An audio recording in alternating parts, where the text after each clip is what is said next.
जय महाराष्ट्र मित्रांनो, आज घेऊन आलेलो आहे तुमच्यासाठी नवीन टॉपिक, तो म्हणजे बेसिक इलेक्ट्रॉनिक्स आणि त्यामध्ये इलेक्ट्रॉनिक्स कंपोनंट.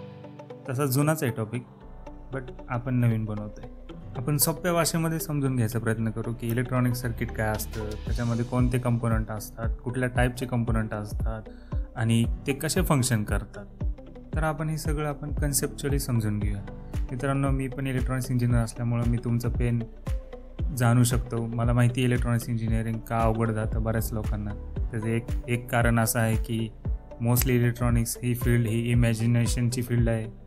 जसं की अनलाईक अदर ट्रॅडिशनल फील्डमध्ये, जसं मेकॅनिकलमध्ये तुम्हाला जर एखादा कन्सेप्ट शिकायचा असेल, लाईक इंजिन म्हणा, स्पार्क प्लग म्हणा, तुम्ही ती डोळ्यासमोर बघू शकता. बट इलेक्ट्रॉनिक्स फील्डमध्ये असं नाही करता येत. तुम्हाला व्होल्टेज, करंट, इलेक्ट्रॉन्स हे तुम्हाला डोळ्यासमोर बघता येत नाही. त्यामुळे ही खूप अवघड जातं शिकण्यासाठी.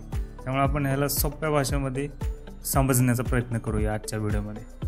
आता आपण बघू इलेक्ट्रॉनिक सर्किट्स काय असतात. इलेक्ट्रॉनिक सर्किट म्हणजे कनेक्टेड पाथ असतात इलेक्ट्रिसिटी फ्लो होण्यासाठी.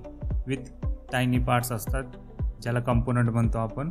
ते काय करतात की हा जो फ्लो आहे ह्याला कंट्रोल करतात. जसं की रजिस्टर झालं, कॅपॅसिटर झालं, डायोड्स झालं, ट्रान्झिस्टर झालं, हे काय आहेत इलेक्ट्रॉनिक कंपोनंट्स आहेत. आता हे समजून घेण्यासाठी तुम्ही एक इमॅजिन करा, तुम्ही सिटी ट्रॅफिकला तुमच्या डोळ्यासमोर आणा. तुम्ही शहरामध्ये गेल्यानंतर तुम्हाला दिसतं की जे ट्रॅफिक वाहत आहे त्याच्यात रस्ते आहेत, चौक आहेत, त्याला मॅनेज करण्यासाठी ट्रॅफिक पोलीस असतात, स्पीड ब्रेकर्स असतात, सिग्नल्स असतात, काही ठिकाणी फ्लायओव्हर्स असतात, वन वे असतात. हे अशा गोष्टी असतात ते ट्रॅफिकला मॅनेज करण्यासाठी. म्हणजेच काय, तुमच्या रस्त्यांवरून वाहणाऱ्या ट्रॅफिकला मॅनेज करण्यासाठी अशा गोष्टी त्यांनी रस्त्यावर ॲड केलेल्या असतात. एक्झॅक्टली तसंच इलेक्ट्रॉनिक सर्किटमध्ये पाथ असतात. जे तुमचे सिटीमध्ये रस्ते असतात त्याला इलेक्ट्रॉनिक सर्किटमध्ये पाथ म्हणतात. तर ते पाथ कशासाठी वापरले जातात? ज्याच्यामधून करंट फ्लो होतो. जसं सिटीमध्ये ट्रॅफिक फ्लो होतं तसं इलेक्ट्रॉनिक सर्किटमध्ये करंट फ्लो होतो. आणि जसं सिटीमध्ये ट्रॅफिक कंट्रोल करण्यासाठी मी जशा गोष्टी सांगितल्या, तसं इलेक्ट्रॉनिक सर्किटमध्ये तो करंट फ्लो कंट्रोल करण्यासाठी असे कंपोनंट वापरले जातात. आता आपण कंपोनंट टाईप्स बघूया आणि त्यांचं इलेक्ट्रॉनिक सर्किटमध्ये काय काम असतं ते समजून घ्यायचा प्रयत्न करूया. पहिलं आहे रजिस्टर. ह्याचं काय काम आहे तर इलेक्ट्रिसिटीच्या फ्लोला कंट्रोल करतो. म्हणजे जसं ट्रॅफिकला कंट्रोल करण्यासाठी स्पीड ब्रेकर असतो तसं हा इथं काम करतो. दुसरं आहे कॅपॅसिटर. कॅपॅसिटरचं काम आहे की इलेक्ट्रिसिटीला सम अमाऊंट ऑफ टाईमसाठी स्टोअर करायचं. जसं तुम्ही बघितलं असेल, ट्रॅफिक सिग्नलला काही ठराविक टाईमसाठी सगळं ट्रॅफिक येऊन थांबतं. तिसरं टाईप म्हणजे डायोड्स. त्यांचं काम असतं की इलेक्ट्रिसिटीला एकाच डायरेक्शनमध्ये फ्लो करून द्यायचं. म्हणजे जसं तुमचा वन वे असतो त्याच्यामध्ये तुमचे ट्रॅफिक फक्त एकच डायरेक्शनला फ्लो करतं, विरुद्ध दिशेने तुम्ही येऊ शकत नाही. आणि चौथा आणि महत्त्वाचा टाईप म्हणजे ट्रान्झिस्टर. हे ॲज अ इलेक्ट्रॉनिक स्विच म्हणून काम करतात. म्हणजे ह्याच्या बेसला सिग्नल दिला तर ते ओपन होतात किंवा क्लोज होतात. ह्याचं कंपॅरिझन करायचं झालं तर आपले ट्रॅफिक सिग्नल, जेव्हा रेड लाईट लागती तुम्ही थांबता, ग्रीन लाईट लागती तेव्हा ट्रॅफिक फ्लो होतं. तसं असे अनेक कंपोनंट इलेक्ट्रॉनिक सर्किट्समध्ये असतात. बट हे 4 मेजर कंपोनंट आहेत. त्याच्यामुळे आपण आता सध्या फक्त ह्याच्यावर फोकस करूया. ह्यातलं तुम्ही बघत असाल तर पहिले 2 हे पॅसिव्ह कंपोनंट आहेत आणि दुसरे 2 हे ॲक्टिव्ह कंपोनंट आहेत. ह्याचा अर्थ काय आहे तर पॅसिव्ह कंपोनंट म्हणजे काय असतं की ज्याला एक्सटर्नल इलेक्ट्रिसिटी लागत नाही वर्क करण्यासाठी. आणि ॲक्टिव्ह कंपोनंट म्हणजे काय, ज्याला एक्सटर्नल इलेक्ट्रिसिटी द्यावी लागते त्याला वर्क करण्यासाठी किंवा फंक्शन करण्यासाठी.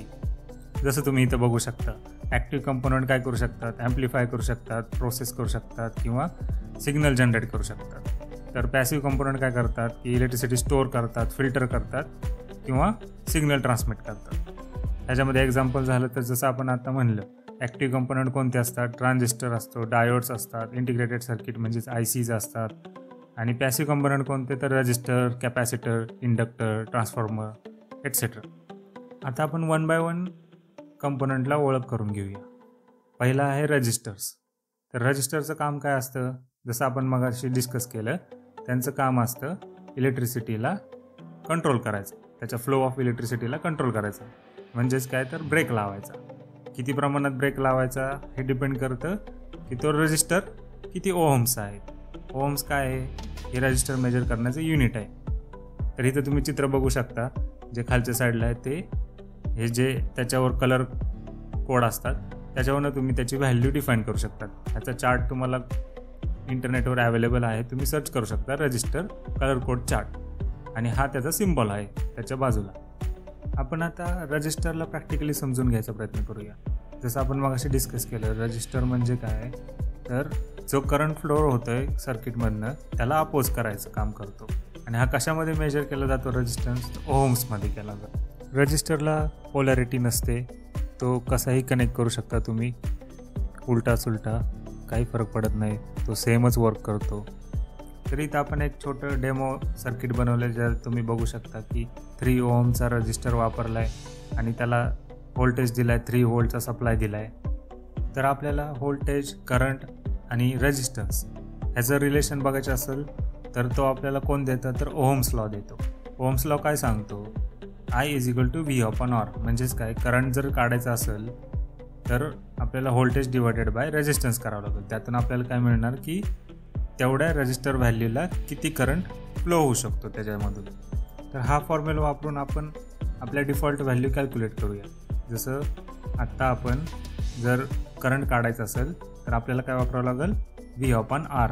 म्हणजे व्होल्टेज किती, इथं 3 व्होल्ट आहे आणि रेजिस्टन्स किती, 3 ओहम आहे. सो आपला आय काय आला, तर 1 आला. म्हणजेच काय, 1 अँपिअर करंट ह्याच्यामधून वाहू शकतो. आता आपण दुसरं उदाहरण बघूया. जर मी रेजिस्टन्स वाढवला तर किती करंट त्यातनं फ्लो होईल. फॉर एक्झाम्पल, जर मी रेजिस्टन्स वाढवला 5 ओहम, तर मला काढायचं आहे की त्यातनं किती करंट फ्लो होऊ शकतो, म्हणजेच आय काढायचं आहे. तर आपली आरची व्हॅल्यू काय आहे, 5 आहे. आता आपण ह्या फॉर्म्युल्यामध्ये पुट करूया. आय = काय झालं, व्होल्टेज काय आहे, 3 व्होल्ट, 3 डिवायडेड बाय 5 म्हणजेच किती आलं, 0.6, म्हणजेच किती आलं, 600 मिली अँपिअर. सो जर आर माझा 5 असेल, म्हणजे रेजिस्टन्स माझा 5 ओहमचा आहे, तर त्याच्यामधून फक्त 600 मिली अँपिअरचा करंट पास होऊ शकतो.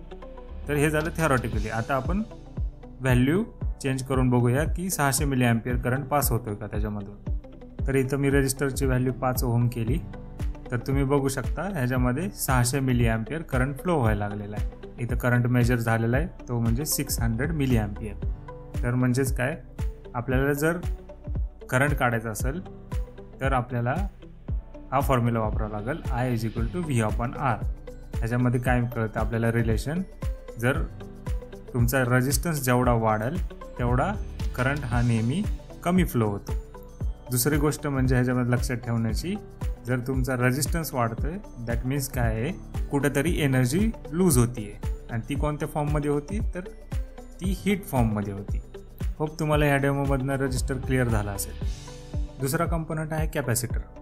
जसं आपण मगाशी बघितलं, कॅपॅसिटर काय करतात, एक ठराविक वेळेसाठी इलेक्ट्रिसिटी स्टोअर करू शकतात. तर आपण ह्याला एक टायनी बॅटरी आहे असं आपण समजू शकतो. आणि हा कशात मेजर केला जातो, तर फॅराडमध्ये. आणि ह्याचं काम काय आहे की हा AC सिग्नलला अलाव करतो, DC सिग्नलला ब्लॉक करतो. तर म्हणजेच काय की अल्टरनेटिंग करंटला हा अलाव करतो, DCला म्हणजे डायरेक्ट करंटला ब्लॉक करतो. त्याच्यानंतरनं ह्याचा कुठे यूज होतं, तर फिल्टरिंग आणि ट्युनिंगमध्ये यूज होतं. म्हणजे तुमचे जे रेडिओज असतात वगैरे मोस्टली सगळे इलेक्ट्रॉनिक सर्किटमध्ये यूज केले जातात, जिथं तुम्हाला एखाद्या कंपोनंटला ठराविक अमाऊंटसाठी जर इलेक्ट्रिसिटी किंवा इलेक्ट्रिक चार्ज पाहिजे असेल तर एक विशिष्ट प्रकारचा, विशिष्ट व्हॅल्यूचा कॅपॅसिटर तिथं लावला जातो. जसं तुमच्या पंख्याला तुम्ही एक कॅपॅसिटर लावता, त्याचं तुम्ही खाली चित्र बघू शकता आणि त्याच्या बाजूला त्याचा आहे सिम्बॉल. आता आपण कॅपॅसिटरला प्रॅक्टिकली समजून घेऊया.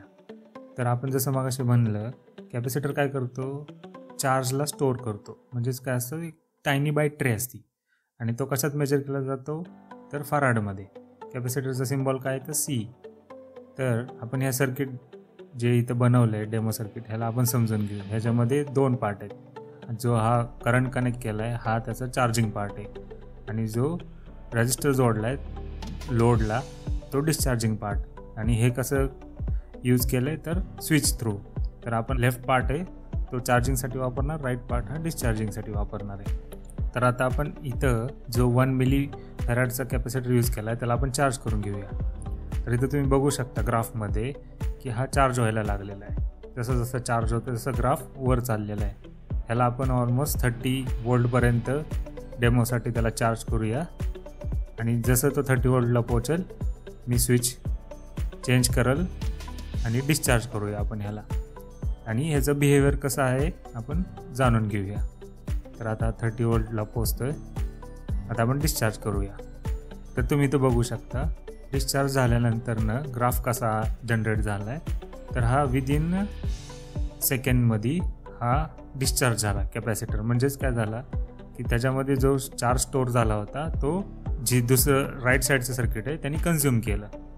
तर ह्याच्यामध्ये तुम्ही बिहेवियर बघू शकता की तो किती फास्ट डिस्चार्ज झाला. त्याच्यामुळे त्याचा जो ग्राफ आहे डिस्चार्जिंग ग्राफ तो कसा जनरेट झाला आहे. आता आपण एक एक्सपेरिमेंट करून बघूया. जो 1 मिली फॅरेड कॅपॅसिटर यूज केला आहे त्याचं चार्जिंग डिस्चार्जिंग पॅटर्न कसे जनरेट होतात जर कॅपॅसिटर व्हॅल्यू वाढवली तर ते आपण बघूया. आता इथं आपण 10 मिली फॅरेड कॅपॅसिटर घेऊया आणि सिन्स 10 मिली फॅरेड कॅपॅसिटर घेतोय तर ह्याला 1 मिली ॲम्पियरनी चार्ज करायला खूप वेळ जाईल डेमोसाठी, म्हणून आपण इथं 10 मिली ॲम्पियर करंट घेऊया. सो फास्ट चार्ज होईल. तर आता आपण इथं चार्ज करूया 30 व्होल्टपर्यंत. सेम एक्सपेरिमेंट करून बघू. आता 30 व्होल्टला पोचला की आपण स्विच चेंज करून डिस्चार्ज करूया.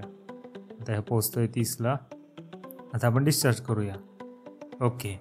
नाव आता तुम्ही बघू शकता कॅपॅसिटरची व्हॅल्यू वाढवल्यामुळं तो जास्त चार्ज स्टोअर करू शकतो आणि तो जास्त चार्ज स्टोअर करून डिस्चार्ज टाईम पण त्याचा वाढलेला आहे. तर त्याचा ग्राफवरनं तुम्हाला लक्षात आलंच असेल. तर मगाशी आपण जो कॅपॅसिटर वापरला होता 1 मिली फॅरेडचा तो किती फास्ट डिस्चार्ज झाला होता आणि हा 10 मिली फॅरेडचा कॅपॅसिटर किती वेळ लागला त्याला डिस्चार्ज व्हायला. तर ह्याच्यावरून तुम्हाला त्याची फंक्शनॅलिटी लक्षात येते की हा चार्जला स्टोअर करतो आणि ह्याचं चार्जिंग डिस्चार्जिंग बिहेवियर कसं असतं. तर ह्याच्यावरून तुम्हाला ह्याचं ॲप्लिकेशन डिफाईन करू शकता तुम्ही. कुठल्या सर्किटमध्ये केव्हा तुम्हाला किती चार्ज पाहिजे त्याच्यानुसार तुम्ही कॅपॅसिटरची व्हॅल्यू डिफाईन करू शकता. तर तुम्हाला मी जाता जाता एक क्वेश्चन विचारून जाईल. तुम्ही मला एका क्वेश्चनचा ॲन्सर द्या की तुमचे सिंगल फेज इंडक्शन जे AC मोटर असते जी तुमच्या फॅनला कनेक्टेड असते त्याला कॅपॅसिटर का कनेक्ट करतो आपण. जो या प्रश्नाचं उत्तर बरोबर देईल त्याच्या कमेंटला मी हार्ट देईल. तर तुम्ही तुमचं उत्तर कमेंटमध्ये द्या म्हणजे बाकीच्यांना पण कळेल की कोणतं उत्तर बरोबर आहे. तिसरा कंपोनंट म्हणजे डायोड्स. जसं आपण बघितलं डायोड काय करतात तर 1 डायरेक्शन इलेक्ट्रिसिटीला फ्लो करतात. म्हणजेच काय तर फक्त 1 वे ट्रॅफिक फ्लो होतो.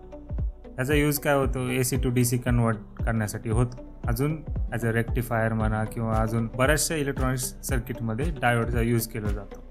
त्याचा सिम्बॉल तुम्ही खाली बघू शकता आणि त्याच्या बाजूला त्याचं इमेज आहे. आता आपण डायोडला प्रॅक्टिकली समजून घ्यायचा प्रयत्न करूया.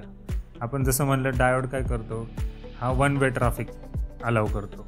म्हणजेच काय फक्त एकाच डायरेक्शननी इलेक्ट्रिसिटी फ्लो होऊ शकते. तर तुम्ही ह्या डेमो सर्किटमध्ये बघू शकता. आपण डेमोसाठी डायोड एकदा सरळ लावला आणि एकदा उलटा लावला त्याला आपण फॉरवर्ड बायस किंवा रिव्हर्स बायस डायोड म्हणतो. तर फॉरवर्ड बायस म्हणजेच काय तर पॉझिटिव्ह टर्मिनल तुमच्या ॲनोडला कनेक्ट केलेलं असतं. ॲनोड म्हणजेच कुठलं तर जो ट्रायंगल दिसतोय त्याचा बेस आहे डायोडच्या सिम्बॉलचा त्याला म्हणतो ॲनोड आणि जो ट्रायंगलच्या समोर व्हर्टिकल लाईन आहे त्याला आपण कॅथोड म्हणतो. तर तो नेहमी निगेटिव्हला कनेक्टेड असतो. ह्याला म्हणायचं आपण फॉरवर्ड बायसमध्ये कनेक्ट केला डायोड आणि ह्याला उलटा कनेक्ट केला तर आपण त्याला रिव्हर्स बायसमध्ये कनेक्ट केला म्हणायला. तर तुम्ही इथं बघू शकता की फॉरवर्ड बायसमध्ये कनेक्ट केलं तर त्यातनं कसं इलेक्ट्रिसिटी फ्लो होतं आहे आणि जेव्हा मी स्विच चेंज करतो आहे म्हणजेच थोडक्यात काय की त्याच्या कॅथोडला मी पॉझिटिव्ह सप्लाय देतो आहे तर तो फ्लो करायचं बंद करतो इलेक्ट्रिसिटीला. तर यातनं तुम्हाला ह्याची फंक्शनॅलिटी लक्षात आलीच असेल. एकदम सिम्पल आहे. तर डायोडला कुठली व्हॅल्यू नसते. डायोडला कुठलं युनिट पण नसतं. डायोड हे जस्ट एक कंपोनंट आहे जो तुम्ही फक्त 1 वेमध्ये वापरू शकता किंवा रिव्हर्स वेमध्ये वापरू. आणि ह्याच्यापासून अजून बऱ्याचशा सर्किट्स तुम्ही डिझाईन करू शकता. जसं की ब्रिज रेक्टिफायर वगैरे झालं AC to DC कन्व्हर्जनसाठी वापरलं जातं. असे बरेच त्याचे ॲप्लिकेशन्स आहेत. होप तुम्हाला ह्यातनं डायोडची फंक्शनॅलिटी क्लिअर झाली असेल. चौथा कंपोनंट म्हणजे ट्रान्झिस्टर्स. ह्याला आपण मग असे बघितलं ट्रान्झिस्टर्स काय असतात थोडक्यात एक इलेक्ट्रिक स्विच असतात. त्याला सिग्नल भेटल्यानंतर ते ओपन होतात किंवा क्लोज होतात. तर हे ट्रान्झिस्टर तुम्हाला कुठं सापडतील तर ऑलमोस्ट सगळ्या इलेक्ट्रॉनिक्स सर्किटमध्ये सापडतील. जे तुमचे चिप्स असतात त्याच्यामध्ये सुद्धा ट्रान्झिस्टरच असतात. ह्याचा आपण सिम्बॉल बघू शकतो खाली. हा NPN ट्रान्झिस्टरचा सिम्बॉल आहे आणि ट्रान्झिस्टर असा दिसतो. त्याच्यात व्हेरियस टाईप्समध्ये तो अवेलेबल असतो.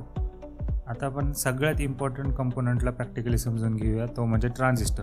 ह्याच्याशिवाय आज इलेक्ट्रॉनिक्स ॲडव्हान्समेंटच झाली नसती जर हा ट्रान्झिस्टर नसता तर. तुमच्या प्रत्येक इलेक्ट्रॉनिक चिपमध्ये मिलियन्स ऑफ ट्रान्झिस्टर असतात, ज्याच्यामुळे आज तुमचे इलेक्ट्रॉनिक चिप वर्क होते. इथं आपण डेमोसाठी एक ट्रान्झिस्टर घेतलेला आहे, त्याला NPN ट्रान्झिस्टर म्हणतात. NPN ट्रान्झिस्टर कसं ओळखायचं, तर त्याच्या खालच्या दिशेला जर असा ॲरो असेल तर त्याला NPN म्हणायचं, आणि जर वरच्या बाजूला आतल्या साईडला तोंड करून जर असा ॲरो असेल तर त्याला PNP ट्रान्झिस्टर म्हणायचं. हा डिफरन्स आहे सिम्बॉल्समध्ये. पुढं आपण बघू टर्मिनल्स. तर हा जो ग्रीन पॉईंट आहे त्याला आपण बेस म्हणतो, आणि जो ब्लू पॉईंट आहे त्याला आपण कलेक्टर म्हणतो, आणि ज्या साईडला खाली ॲरो आहे त्याला आपण इमिटर म्हणतो. तर ह्याला प्रत्येक ट्रान्झिस्टरला 3 टर्मिनल असतात, इमिटर, बेस, कलेक्टर. तर ते असे ओळखायचे. तर आपण बघितलं की ट्रान्झिस्टर म्हणजे काय असतं, तर स्विच असतात. एक डिजिटल स्विच आपण म्हणू शकतो त्याला. ते कसं, तर आपण इथं बघू शकतो. तर इलेक्ट्रॉन्सचा जो फ्लो असतो तो कलेक्टर टू इमिटर असतो NPN ट्रान्झिस्टरमध्ये. बट जोपर्यंत तुमच्या बेसला सिग्नल मिळत नाही तोपर्यंत हा फ्लो होत नाही. म्हणजेच काय झालं, आपण त्याचा फ्लो कंट्रोल करू शकतो, म्हणजेच काय स्विच सारखं ऑपरेट करू शकतो. तर हा फ्लो ऑन करण्यासाठी आपल्याला काय करावं लागेल, तर बेसला सिग्नल द्यावं लागेल. तर डेमोसाठी आपण इथं ह्याला बेसला एक रजिस्टर आणि पुश बटन कनेक्ट केलं आहे, आणि कलेक्टरला आपण एक LED कनेक्ट केला आहे, आणि ह्याला एक सप्लाय दिला आहे. खाली इमिटरला आपण ग्राउंड कनेक्ट केला आहे. तर आपण ह्याला आता आपण रन करून बघूया. जेव्हा आपण ह्याच्या बेसला सिग्नल देईल तेव्हा collector to emitter electrons flow झाले पाहिजे, म्हणजेच काय इलेक्ट्रिसिटी फ्लो झाली पाहिजे. म्हणजेच काय होणार, तुमचा जो LED आहे तो ग्लो होणार. तर आपण इथं आता पुश करून बघूया. तर इथं तुम्ही बघू शकता, जेव्हा बटन पुश होतं तर बेसला सिग्नल मिळतो. जेव्हा बेसला सिग्नल मिळतो तुमचा LED ग्लो झालेला आहे. तर ह्याच्यातनं आपल्याला लक्षात येतं की हा ॲज अ स्विच म्हणून वर्क करू शकतो, डिजिटल स्विच म्हणून. जेव्हा स्विच ऑन होतं आहे तेव्हा कलेक्टर टू इमिटर्स करंट फ्लो होतं आहे, LED ग्लो होतो. थोडक्यात जे सर्किट आहे ते कंप्लीट होतं. तर तुम्हाला ट्रान्झिस्टरची फंक्शनॅलिटी लक्षात आली असेल. अगदी सोपी अशी फंक्शनॅलिटी आहे. डिजिटल स्विच असतो, ज्याच्या बेसला सिग्नल दिला की करंट फ्लो होतो. होप तुम्हाला या व्हिडिओमधून कॉम्पोनंटबद्दलची फंक्शनॅलिटी कळली असेल, कन्सेप्ट क्लिअर झाले असतील, व्हिज्युअलाइज करण्यास किंवा इमॅजिन करण्यास हेल्प झाली असेल. यामध्ये आपण फक्त ओव्हरव्ह्यू कवर केलेला आहे, इन डिटेल्समध्ये नाही कवर केलेला आहे. इन डिटेल्समध्ये तुम्ही तुमच्या टेक्स्टबुक किंवा रेफरन्स बुकमध्ये तुम्हाला सापडेलच, ज्याचे फॉर्म्युलेज म्हणा किंवा त्याला अजून तुम्हाला डिटेलमध्ये ते कसे काम करतात ते करण्यासाठी. ह्या व्हिडिओमधून आपण फक्त आणि फक्त त्याची फंक्शनॅलिटी चेक केली की ती फंक्शनॅलिटी कशी असते आणि काय यूज करायची, कसे ते वर्क करतात. तुमचे काही क्वेश्चन असतील तर तुम्ही ह्या व्हिडिओच्या कमेंट बॉक्समध्ये विचारू शकता, त्याचा आन्सर द्यायचा मी प्रयत्न करेल. तर हा व्हिडिओ तुम्हाला आवडला असेल तर तुम्ही लाईक करा, शेअर करा, सबस्क्राईब करा, आणि तुमच्या इंजिनियर मित्रांसोबत शेअर करा. धन्यवाद.